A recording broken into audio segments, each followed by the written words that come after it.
সাইয়েদনা ইব্রাহিম ফানাযারা নাযরাতান ফিন নুজুম, তাকালেন আকাশে আর বললেন ইন্নী সাকিম, আমি যেতে পারবো না, আমি অসুস্থ। আমি কি আসলে সুস্থ ছিলেন? তো অসুস্থ বললেন কেন? কারণ অসুস্থতা দুই ধরনের, চিল্লায় বলেন, একটা শারীরিক আর একটা সাইয়েদনা ইব্রাহিম মানসিকভাবে প্রচন্ড বিপর্যস্ত ছিলেন, অসুস্থ ছিলেন। এর কারণ গোটা উম্মত মূর্তির পূজা করে, এই দৃশ্য দেখে কোনো নবী মানসিকভাবে সুস্থ থাকতে পারে না। উনি বললেন আমি অসুস্থ, তোমরা যাও। সবাই বলল ঠিক আছে আমরা যাই। ইব্রাহিম তুই আমাদের ঘরের মূর্তিগুলারে পাহারা দে। মূর্তি পাহারাদার একজন ভালো লোক পাওয়া গেছে, মূর্তি পাহারা দেওয়ার জন্য ভালো একজন পাহারাদার পাওয়া গেছে। নাম কথা কন, কথা বুঝতে কষ্ট হচ্ছে মনে হয়। মূর্তি পাহারা দেওয়ার জন্য কারে পাওয়া গেছে? সাইয়েদনা ইব্রাহিম কয় ঠিক আছে আজকে পাহারা দিমু, জন্মের পাহারা, যা তোরা দিতাছি, পাহারা দিতেছি যা। এইবার সাইয়েদনা ইব্রাহিম মূর্তির ঘরে ঢুকলেন। দেখেন কি সুন্দর কথোপকথন আল্লাহ তুলে ধরলেন। আল্লাহু আকবার। মূর্তির ঘরে, দেবীর ঘরে ঢুকে উনি ঘুরে ঘুরে তাকায়, দেখে একটা এমনি হা করে আরেকটা ব্যা করে, এরকম 14-15টা হাত নিয়ে তাকায় আছে। উনি সবগুলার সামনে এভাবে তাকায় আছে, দেখে এক একটা এক এক চেহারা, একটা হাতির গণেশ স্টাইলের, আরেকটা এরকম, আরেকটা নারীর, আরেকটা বাঘের, আরেকটা তলোয়ার নিয়ে আইতাছি কোপায় ফেলাবো, আছে না নাই? সবগুলোর সামনে যায়, যে দেখে আর অবাক হয় কত ধরনের খোদার কাছে এরা কত কিছু চায়। আর যে দেখে প্রত্যেকটার সামনে ডেজার্টস আইটেম, মিষ্টান্ন, এক একটার সামনে রসমলাই, এক একটার সামনে কালো জাম, লাল জাম, রসগোল্লা, চামচাম, দুধ মালাই, মালাই চপ, আছে না নাই? জিব্বে পানি চলে আসছে না কেন? তো সাইয়েদনা ইব্রাহিম অবাক, কি রে এত মূর্তি, এত ডিজাইন, এত ভাবে এরা অঙ্গভঙ্গি করে আছে, এত খাবার দেয়া, খায় না কেন? সাইয়েদনা ইব্রাহিম ভাবলেন মনে হয় নাগাল পাই না, আমি একটু তুইলা ধরি। উনি রসমলাইয়ের বাটিটা নিয়ে যেটা হা করে আছে ওইটার সামনে যায়, কয় খা। কি কয়? বানাই কইতেছি মনে হয়। ফারাগা ইলা আলিহাতিম, মূর্তিগুলোর কাছে গেলেন। ফাকালা আলা তাকুলুন, খাবি না? খাবি না ডারে আমি কিছু খা, কোরআন থেকে বলছি, ঠিক কি না? উনি ভাবলেন ওরা হয়তো খেতে পারে না, নাগাল পাচ্ছে না, কিংবা আমারে দেখে লজ্জা পাচ্ছে। নিচ থেকে রসমলাইয়ের বাটি তুলে ধরলেন, উনি বললেন খা, আর ওগুলা কয় হা হা করে রয়েছে, নরেও না চড়েও না। উনি মুখের সামনে তুলে ধরে বললেন আলা তাকুলুন, খা। সবগুলার সামনে গেলেন, খা খা, কেউ খায় না, ওগুলো হা করে আছে। সাইয়েদনা ইব্রাহিম বললেন খা, কেউ কথা কয় না। উনি বললেন খাবি না কেন? তাইলে কথা ক। এই যে কষ্ট করে উড়াইলি, মুখের সামনে দিলাম, খাবি না কেন? কথা বল। আলা তাকুলুন, খাবি না কেন? কথা বল। মা লাকুম লা তাতাকাল্লামুন, খাবি না কেন? মা লাকুম লা তানতিকুন, হয় খা নয় কথা ক। বলতেই লাগলেন খা খা, প্রত্যেকটা মূর্তির সামনে গেলেন, খা, ওগুলো করে আছে হা, কোনো কথা কয় না। কয় কেন খাবি না? তাহলে কথা ক। খায়ও না, কথাও কয় না। আপনার ছেলে বায়না ধরছে আব্বা চানাচুর খাম। কি খাম? চানাচুর কিনে দিলেন, এই নে চানাচুর। এখন চানাচুর খায় না, কিরে বাপ খাবি না কেন? কথাও কয় না, খায়ও না, কথাও কয় না। এখন বাকি আছে কোনটা? কথা কর। ফারাগা আলাইহিম দারবাম বিল ইয়ামিন, ডান হাতে কোপানো শুরু করলেন। ইচ্ছা মতো ঘুষি কিল মারতে মারতে মূর্তিগুলার সাইজ। ফারাগা আলাইহিম দারবাম বিল ইয়ামিন, এক একটা নবীর হাতে জান্নাতি শক্তি দিয়েছে কে? আল্লাহ। খা নাইলে কথা ক, খায় না, কথাও কয় না, বাকি আছে। মায়ের মারতে শুরু করলেন, মারতে মারতে সব শেষ। তারপরে খুঁজে পেলেন একটা কুড়াল। কি পাইলেন? কুড়াল দিয়ে এখন মারতে আরো সুবিধা, খালি এটারে এভাবে মারে ওইভাবে মারে। মারতে মারতে যতগুলো মূর্তি ছিল সবগুলো মেরে বড় মূর্তিটার গায়ে মারতে যাবে, in the meantime stop, কয় না এটারে মারো না। ফাজআলাহুম জুদাদান, সবগুলারে টুকরা টুকরা, ইল্লা কাবীর আল্লাহুম, বড়টা ছাড়া ওইটারে রেখে দিলেন। আর বুদ্ধি করে কুড়ালটারে বড়টার কাঁধে ঝুলাইয়া দিলেন, বড় মূর্তিটার কাঁধের মধ্যে ঝুলাই দিলেন। ঘটনাটা সুন্দর হয়েছে না? এখন কেমন যেন মনে হয় এটা কোপাইয়া দাঁড়া রয়েছে বাবের বেটার মতো। বড় পূজার শেষ, পূজার দিনক্ষণ শেষ। বিকেলবেলা পূজা মণ্ডপ থেকে সব এসে দেখে সর্বনাশ। পাহারাদার ইব্রাহিম কই, আনতা ফাআলতা হাযা বিআলিহাতিনা ইয়া ইব্রাহিম। ইব্রাহিম সর্বনাশ কে কইছে? তুই কইছত নি? কয় আইনো, বড়টাই কইছে। ওইটারে জিজ্ঞেস করো। বাল ফাআলাহু কাবীরুহুম হাদা ফাসআলুহুম ইন কানু ইয়ানতিকুন। কোরআন থেকে বলছি, আমি করি নাই। ওই দেখ কুড়ালটা কার কান্দে, বড়টার কান্দে, ওইটারে জিগা। সবাইকে খাইছে। সবাই বলে ইব্রাহিম তুমি কি জানো না এগুলো কথা বলে না? সাইয়েদনা ইব্রাহিম বলে যে এটা কথা কয় না ওইটার পূজা করস কেন? যেটা কথা বলে না, যেটা নিজেরাই নিজেদেরকে মায়ের থেকে বাঁচাতে পারে না, নিজেরাই নিজেদেরকে রক্ষা করতে পারে না, তোরে কিভাবে রক্ষা করবে? এগুলোর পূজা কেন করিস? ফাবুহিতাল্লাযী কাফার। কারো কোনো জবাব নাই, লা জবাব। সবাইকে ইব্রাহিম তুই বড্ড বেড়ে গিয়েছিস, তোরে নমরুদের কাছে নেওয়া হবে, রশি দিয়ে পেঁচিয়ে নমরুদের কাছে নেওয়া হলো। নমরুদের নাম শুনছেন? শোনেন নাই বোধহয়। শোনেন নাই? পৃথিবীতে 4 জন বাদশা ছিল যারা গোটা বিশ্বের বাদশা। গোটা বিশ্বের 2 জন কাফের, 2 জন মুমিন। মুসলমানের একজন হচ্ছে জুলকারনাইন, আরেকজন হচ্ছে সাইয়েদনা সুলাইমান। কাফেরের একজন হচ্ছে বাখতানাসার, আরেকজন হচ্ছে নমরুদ। এই নমরুদের কাছে নিয়ে যাওয়া হলো রশি দিয়ে বেঁধে। এবার নমরুদের সাথে কি ডায়ালগ মারছে এটা তো আর কোরআনে নাই। কথা কন, এটাও আছে। নমরুদ বলে ইব্রাহিম শুনলাম তুমি নাকি আমাদের খোদাগুলারে মারছো, তুমি নাকি কোন আল্লাহর ইবাদত করো, তুমি নাকি কোন নতুন রবের তথ্য নিয়ে আমাদের বাবেল নগরীতে আগমন করেছো। আমি ছাড়া কোনো খোদা আছে বলে তো আমি শুনি নাই। এই বাবেল নগরীতে আমি ছাড়া কোনো খোদা আছে আজকে নতুন শুনলাম। কে তোমার খোদা? কি তার পাওয়া? এবার ডায়ালগ মারা শুরু করলেন সাইয়েদনা ইব্রাহিম। সাইয়েদনা ইব্রাহিম বললেন রব্বি আল্লাযী ইউহয়ী ওয়া ইউমীত। আমার রব এমন রব যিনি জীবন দেয় আবার মরণও দেয়। জীবন দেয় কে? মরণ দেয় কে?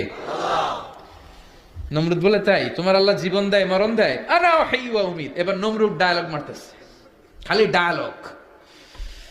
আনা উহয়ী ওয়া উমীত, আমিও তো জীবন দেই, আমিও তো মরণ দেই। সাইয়েদনা ইব্রাহিম বললেন তুমিও যদি আমার আল্লাহর মতো জীবন দাও মরণ দাও তাইলে দেখাও। নমরুদ জেলখানা থেকে 2 জন ফাঁসির আসামিকে ধরে আনলো।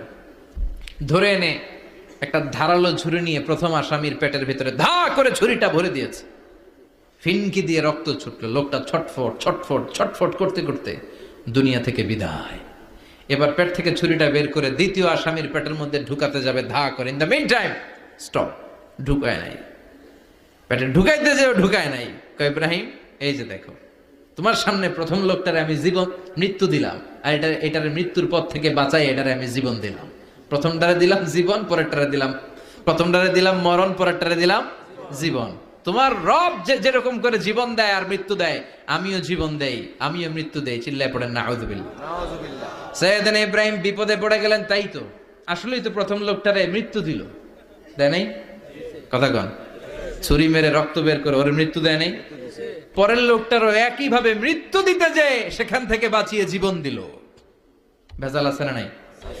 এবার সাইয়েদনা ইব্রাহিম বলে ফাইন্নাল্লাহা ইয়াতি বিশ-শামসি মিনাল মাশরিকি ফাআতি বিহা মিনাল মাগরিবি ফাবুহিতাল্লাযী কাফার। সাইয়েদনা ইব্রাহিম বললেন বুঝলাম তুমি আমার আল্লাহর মতো জীবন দাও, বুঝলাম তুমি আমার আল্লাহর মতো মরণ দাও, কিন্তু নমরুদ খেয়াল করে শোনো, আমার আল্লাহ প্রতিদিন সকাল বেলায় পূব আকাশ থেকে জল জলে সূর্যটা উঠায়। তোমার যদি এরকম কোন ক্ষমতা থাকে তুমি আগামীকাল সকাল থেকে পূর্ব দিক থেকে সূর্য না উঠিয়ে পশ্চিম দিক থেকে সূর্যটা উঠাও। ফাবুহিতাল্লাযী কাফার। এবার ধরা খাইছে, এবার জায়গার মধ্যে ধরা, একেবারে স্টপ, লা জবাব। নমরুদের মুখে কোনো জবাব নাই। এবার নমরুদের মেজাজ নরম নাকি গরম? কথা কন। গরম মেজাজ নিয়ে কয় হাররিকু, এটারে আগুনে জ্বালা, এটারে আগুনে ফেল। নমরুদ বুঝে নাই যে আগুনের মালিক কে। বিশাল আগুনের কুণ্ডলি পাকিয়ে সাইয়েদনা ইব্রাহিমকে আগুনের মধ্যে ফেলে দেয়া হলো। হাতের মধ্যে রশি, পায়ের মধ্যে রশি, সারা দেহের মধ্যে রশি পেঁচিয়ে আগুনের কুণ্ডলিতে ফেলে দেয়া হলো। মুহূর্তের মধ্যে আগুনের প্রজ্বলন শক্তি ওই রশিগুলোকে জ্বালিয়ে পুড়িয়ে ছারখার করে দেয়, কিন্তু সাইয়েদনা ইব্রাহিমের দেহের একটা পশমও জ্বালায় না। যেই রশি দিয়ে টাইট করে পাচ্ছে ওনার দেহের সাথে লাগানো টাচ করা রশি, ওই রশি জ্বলে যায়, কিন্তু সাইয়েদনা ইব্রাহিমের পশম জ্বলে না। চিল্লায় পড়েন আল্লাহু আকবার। আজও যদি তোমাদের মাঝে কেউ ইব্রাহিমের মতো ঈমান আনিতে পারো, অগ্নিকেও পুষ্প বলে পরিণত করিতে পারো। ঠিক কি না? মুসার মতো ঈমান হলে রাস্তা হবে সাগর জলে, ইউসুফের মতো ঈমান হলে একে একে দরজা খোলে, সৈয়দনা ইব্রাহিমের মতন ঈমান যদি আজও থাকে বিদ্যমান, অগ্নিকুণ্ডে দেখতে পাবে খুবসুরত এক ফুলবাগান। ঠিক কি না? ওই ঈমানটা দরকার। ওই ঈমান যদি ঈমানের মতো হয়, আগুনের কুণ্ডুলকে ফুলবাগান বানিয়ে দিবে কে? সৈয়দনা ইব্রাহিম বসে রইলেন। নমরুদ কয় আরো আগুন জ্বালা, এলাকার বড় বড় গাছগুলো তক্তাগুলো কেটে আগুনের কুণ্ডলিতে ফেল। তক্তা লাকড়িগুলো আগুনের কুণ্ডলিতে ফেলা মাত্র দাউ দাউ করে লাকড়িগুলোকে তক্তাগুলোকে আগুন জ্বালিয়ে দেয়, কিন্তু সৈয়দনা ইব্রাহিমকে জ্বালায় না। সুবহানাল্লাহ। আগুনের মালিক কে? ওই আল্লাহ আজও আছে না নাই? তিনি আগুনরে অর্ডার করলেন, সৃষ্টির শুরু থেকে তোকে একটা ধর্ম দিয়েছি, সব জ্বালিয়ে দেয়া, পুড়িয়ে দেয়া, আজকে কয়েকদিনের জন্য তোর ধর্মটাকে আমি স্টপ করে দিলাম। চিল্লায় পড়েন আল্লাহু আকবার। কুলনা ইয়া নারু কুনি বারদান ওয়া সালামান আলা ইব্রাহিম। আল্লাহ বললেন আগুন খবরদার, আমার ইব্রাহিমের গায়ের যেন পশম না পুড়ে যায়, কারণ ইব্রাহিমের সন্তান হবে ইসমাইল, আর ওই ইসমাইলের বংশে আমি পাঠাবো আখিরি জামানার পয়গাম্বার। ইব্রাহিমের যেন কিছু না হয়। কোনি বারদা, ঠান্ডা হয়ে যা। কি হয়ে যা? কিন্তু এত বেশি ঠান্ডা হবি না যাতে ইব্রাহিমের সর্দি না লেগে যায়। সুবহানাল্লাহ কোন? আগুন বলে আপনি বললেন কোনি বারদা, ঠান্ডা হ। আবার কোন এত ঠান্ডা হবি না যাতে সর্দি না লাগে। কেমন ঠান্ডা হবো? আল্লাহ বললেন সালামান আলা ইব্রাহিম, সালাম হয়ে যা, শান্তির গুলবাগিচা হয়ে যা, এয়ার কন্ডিশন নাতিশীতোষ্ণ হয়ে যা। চিল্লায় পড়েন আল্লাহু আকবার। 40 দিন ছিলেন এই আগুনের কুণ্ডলিতে, কিচ্ছু হয় নাই। সুবহানাল্লাহ পড়বেন না? শেষ জীবনে উনি ওনার নাতিপুতিদের সাথে গল্পের সময় বলতেন যে আমার জীবনের সবচেয়ে আরামদায়ক সময় কাটিয়েছি আমি ইব্রাহিমের আগুনের, নমরুদের আগুনের কুণ্ডলির ভেতরে থেকে। চিল্লায় এখন সুবহানাল্লাহ। তার মানে পুরো আগুনের কুণ্ডলির গুলবাগিচা বানিয়ে দিয়েছে কে? ওনার জীবনের শ্রেষ্ঠ সময় নাকি এটা, সবচেয়ে আরামসে নাকি কাটিয়েছে এই আগুনের কুণ্ডলির ভেতরে। চিল্লায় পড়েন আল্লাহু আকবার। এবার আল্লাহ ডেকে বলেন নমরুদ অনেক হয়েছে, আর না, অনেক চান্স তোমারে দিছি আমি, অনেক ছাড় দিছি, মাগার ছেড়ে দিব না। আল্লাহ কি দেয়? ছাড় দেয়, ছেড়ে দেয় না। মনে থাকবে? চিল্লায় বলেন তো আল্লাহ কি দেয়? কি দেয় না? নমরুদরে এতক্ষণ ধরে কি দিছে, কিন্তু কি আল্লাহ ছেড়ে দিবে? কথা বলেন। আল্লাহ বলে তোরে মারতে আমার কামান লাগবে না, গোলা লাগবে না, ফেরেশতা লাগবে না, তলোয়ার লাগবে না। নমরুদ তোরে মারবো আমি ল্যাংড়া মশা দিয়া। ফারসালাল্লাহু তাআলা বাউদা, আল বাউদাতু জুনদুম মিন জুনুদিল্লাহ। এই মশাগুলো আল্লাহর সৈনিক। কথা কন। এই মাছিগুলো আল্লাহর সৈনিক, এই সাপ আর ব্যাঙগুলো আল্লাহর সৈনিক, এই বাতাস আল্লাহর সৈনিক, এই মাটি আল্লাহর সৈনিক। মাটি যদি কাঁপাকাঁপি শুরু করে বসে থাকা যাবে? কথা কন। ভূমিকম্প হইলে সব দৌড়াদৌড়ি আছে না নাই? আগুন লাগলে দুর্ঘটনা আছে না নাই? বাতাস যদি 70 থেকে 80 কিলোমিটার বেগে ছুটে আসে দুর্ঘটনা আছে না নাই? ফারসালাল্লাহু বাউদা, আল্লাহ একটা ল্যাংড়া মশা পাঠালেন। এই ল্যাংড়া মশা নাকের ভিতর দিয়ে ঢুকে মস্তিষ্কের মাঝখানে যে কামড়াতে শুরু করেছে। মশার কামড় খাইছেন না আপনারা? শীতকালে যখন আমরা কম্বল মোড়া দিয়ে ঘুমাই, কানের সামনে যখন পন পন শুরু করে কেমন লাগে? কি বিরক্তি লাগে না? আবার ঝেড়ে টেরে আবার শুই, আবার পন পন। তো পন পনের আওয়াজই আমাকে সহ্য হয় না। ওই মশা নাকি দিয়ে ঢুকে দিকে কামড়া, ওই বেড়ার কেমন লাগে? কথা কন। নাকের ভিতর দিয়ে মশা ঢুকে ভিতরে কুটকুট কুটকুট করে কামড় মারে। এই কামড় খাইয়া নমরুদ এবার নাচানাচি শুরু করছে। I M A disco dancer. Or dance দেখে সবাই হাসে, একেবারে I M A disco dancer. Or dance দেখে সবাই অবাক। ঘটনা কি? খোদায় লাফায়কে। এতদিন ধরে সবাই নমরুদরে পূজা করতো আর বলতো নমরুদ সবচেয়ে বড় খোদা, নমরুদ সবচেয়ে। এখন খোদা কি করে? ড্যান্স দেয়। চিল্লা এখন কি দেয়? এবার নমরুদ বাঁচার জন্য মাথার মধ্যে আঘাত করে, কিন্তু মশা বের হয় না। চিল্লায় আওয়াজ করে উত্তরে বলেন মশা ঢুকছে কার অর্ডারে? এই মশা বেরোবেও কার অর্ডারে? মাথার মধ্যে আঘাত করে ঘুষি মারে, কিল মারে, কিন্তু মশা বেরোয় না। এবার আশেপাশের যারা আছে খাদেম খুদ্দাম কয় তোরাও ঘুষি মার। খাদেম খুদ্দাম মনে মনে কয় আজীবন অনেক মারছস, আজকে আমরা মারুম। সুযোগ পায়া কিলের উপর কিল আর ঘুষি। আজীবন অনেক কাজ করাইছিস আমাদেরকে দিয়ে, অনেক জুলুম করেছিস, আজকে সুযোগ পেয়েছে মতো মাইরা লই। খাদেম খদ্দাম ওরাও কিল ঘুষি। ঘুষাইতে ঘুষাইতে চেহারার মানচিত্র পাল্টাই দিছে, মাগার মশা বেরোয় না। এই মশা ঢুকছে কারা দেশে? কথা কন। এই মশাটা যদি বেরোতে হয় অর্ডার লাগবে একজনের। চিৎকার করে বলেন চিনি কে? নিজেও মারে, বেরোয় না। খাদেম খদ্দামরা মাথার মধ্যে কিল ঘুষি মারে, বেরোয় না। নমরুদ কয় এবার আমারে জোতা মার। কি মার? আমরা পরি প্লাস্টিকের জুতা, বাটার জুতা, অ্যাপেক্সের জুতা, আগে পড়তো খরমের জুতা। খরমের জুতা বানাই কি দিয়া? কথা কোন। এবার কাঠের জুতা দিয়া খাদেম খুদ্দামরা মাথার মধ্যে বাড়ি। পিটাইতে পিটাইতে মাথাটাকে ফাটিয়ে রক্তাক্ত করে জামিনের মধ্যে নামরুদ্রে শুইয়ে দিয়েছে। আর আল্লাহর সৈনিক সেই বাউদা মশা নাকের ভেতর থেকে শূন্যে উড়াল মেরেছে। চিল্লায় পড়েন আল্লাহু আকবার। তার মানে এত শক্তিশালী হয়েও, গোটা বিশ্বের রাজা হয়েও নমরুদের ক্ষমতা নমরুদরে বাঁচাতে পারে নাই। চিল্লায় বলেন ঠিক কিনা? এজন্য ক্ষমতা কাউরে বাঁচাতে পারে না, দাপট কাউরে বাঁচাতে পারে না, অহংকার কাউরে বাঁচাতে পারে না, সৈন্যবাহিনী কাউরে বাঁচাতে পারে না। বাঁচাতে পারে একজন। চিৎকার করে বলতে হবে তিনি কে? পৃথিবীতে কেউ তো স্থায়ী হয় না, ওক না সে ফেরাউন কিবা নমরুদ। কেউ ভাবে চিরদিন রয় না, কেউ ভাবে চিরকাল রয় না।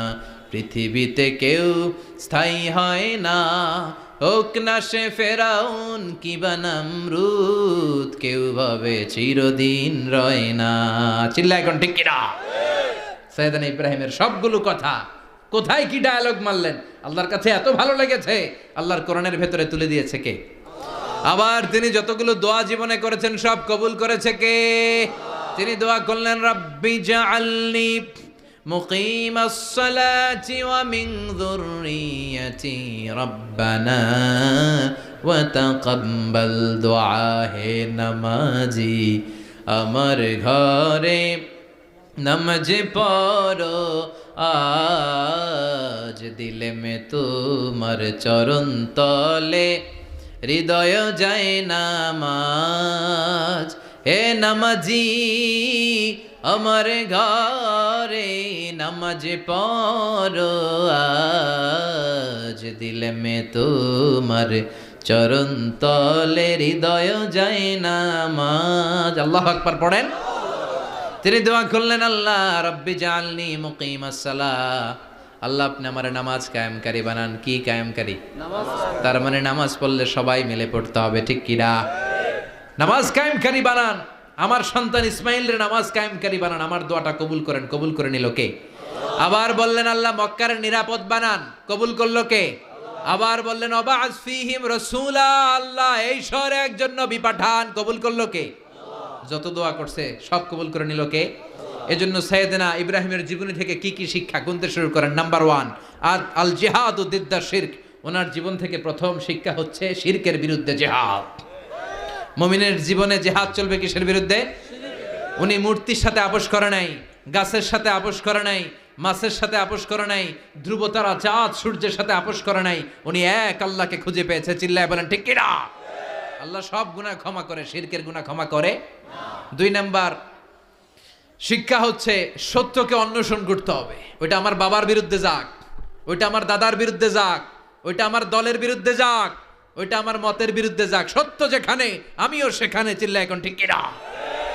এটা হচ্ছে সাইয়েদনা ইব্রাহিম আলাইহিস সালামের ঈমান স্পিরিট। শিরকের বিরুদ্ধে মুমিন জিহাদ করবে। সত্য যেখানে আছে মুমিন তালাশ করে সেটাকে ছিনিয়ে আনবে। সাইয়েদনা ইব্রাহিমের জীবনী থেকে 3 নাম্বার শিক্ষা হচ্ছে ভিশনারি অ্যাটিটিউডের হতে হবে মুমিনের। আমরা খালি 10 বছরের হিসাব করি, 20 বছর, 50 বছর। ইহুদিরা হিসাব করে 200 বছরের। কোনো কাজ করার আগে 200 বছর পরে কি হইতে পারে ওইটা হিসাব করে। সাইয়েদনা ইব্রাহিম এরকম ভিশনারি ছিলেন। এজন্য দোয়া করেছেন রব্বানা ওয়াবা'আস ফীহিম রাসূলা। আল্লাহ যদিও ধুধু প্রান্তর জনমানব হীন একটা এলাকা, আপনি এলাকায় এমন একজন নবী পাঠান যেই নবীর আঁচলের নিচে গোটা বিশ্বটা একত্রিত হয়ে যাবে। কবুল করলেন কে? কি ভিশন দেখছেন, কি ভিশনারি অ্যাটিটিউড। তিনি তখন থেকেই বিশ্বনবীকে দেখতে পেয়েছিলেন। এজন্য ভিশনারি অ্যাটিটিউডের হন, স্বপ্নবাজ হন। স্বপ্ন সেটা না যেটা মানুষ ঘুমিয়ে ঘুমিয়ে দেখে, স্বপ্ন সেটা যেটা অর্জনের আকাঙ্ক্ষা মানুষের ঘুমাতে দেয় না। এটা ছিলেন সৈয়দনা ইব্রাহিম, ভিশনারি অ্যাটিটিউডের ছিলেন। 4 নাম্বার শিক্ষা, যোগ্য প্রজন্ম তৈরি করে যাওয়া। উনি কি প্রজন্ম তৈরি করছে দেখেন। প্রথম ছেলে ইসমাইল, দ্বিতীয় ছেলে ইসহাক। ইসহাকের চ্যানেলে বনি ইসরাইলের সব নবীরা আসলো, আর এই চ্যানেলে বিশ্ব নবী আসলো। তার মানে বাপকা বেটা সিপাহিকা ঘোড়া। প্রজন্ম তৈরির দরকার আছে না নাই? শিরকের বিরুদ্ধে লড়াইয়ের দরকার আছে না নাই? আর নবীদেরকে মডেল হিসেবে মানার দরকার আছে না নাই? আমাদের মডেল কি কবিরা না নবীরা? নায়করা না নবীরা? নেতা নেত্রীরা না নবীরা? আমরা যেন নবীদেরকে মডেল হিসেবে মেনে জান্নাতে উপযুক্ত হতে পারে। আল্লাহ তুমি তৌফিক দান করো। আরো জোরে পড়ে আমিন। যতগুলো কথা বলেছি কোরআন সুন্নাহর আলোকে বলেছি, বানিয়ে কিছু বলি নাই। তারপরেও আমার মনের অজান্তে কোনো মিস ইনফরমেশন যদি আমার মুখ উঠতেছেন কেন? এটা কোন বেদাত চালু করছেন আপনারা?